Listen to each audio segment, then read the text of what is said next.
സംസ്ഥാനത്തെ എല്ലാ അംഗൻവാടികളിലും ഈ അധ്യയന വർഷം മുതൽ ആഴ്ചയിൽ 3 ദിവസം മുട്ടയും പാലും വിതരണം ചെയ്യുന്നതിനുള്ള ശ്രമമാണ് നടത്തുന്നതെന്ന് മന്ത്രി വീണ ജോർജ്.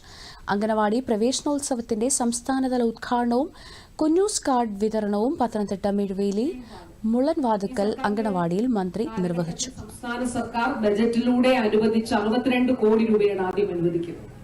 2 ദിവസം മുട്ട 2 ദിവസം പാല് എന്നുള്ളതാണ് നമ്മൾ കണ്ടിരുന്നത്.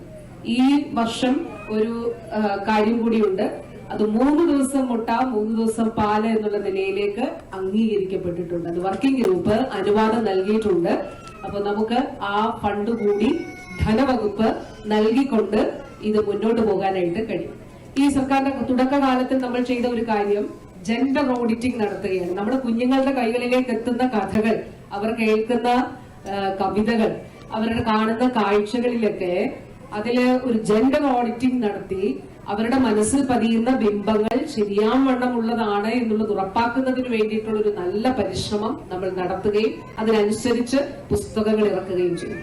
അതോടൊപ്പം പ്രായത്തിനനുസരിച്ചിട്ടുള്ള പുസ്തകങ്ങൾ, കുട്ടികളുടെ മനസ്സിൽ പതിയുന്ന ബിംബങ്ങൾ ശരിയായ വിധത്തിലാണെന്ന് ഉറപ്പുവരുത്തുന്ന ജെൻഡർ ഓഡിറ്റിംഗ് നടത്തുന്ന പ്രവർത്തനം, പ്രായത്തിനനുസൃതമായ പുസ്തകങ്ങൾ, പോഷകമൂല്യങ്ങൾ അടങ്ങിയ ഭക്ഷണം എന്നിവ ഉറപ്പുവരുത്തുമെന്നും മന്ത്രി പറഞ്ഞു.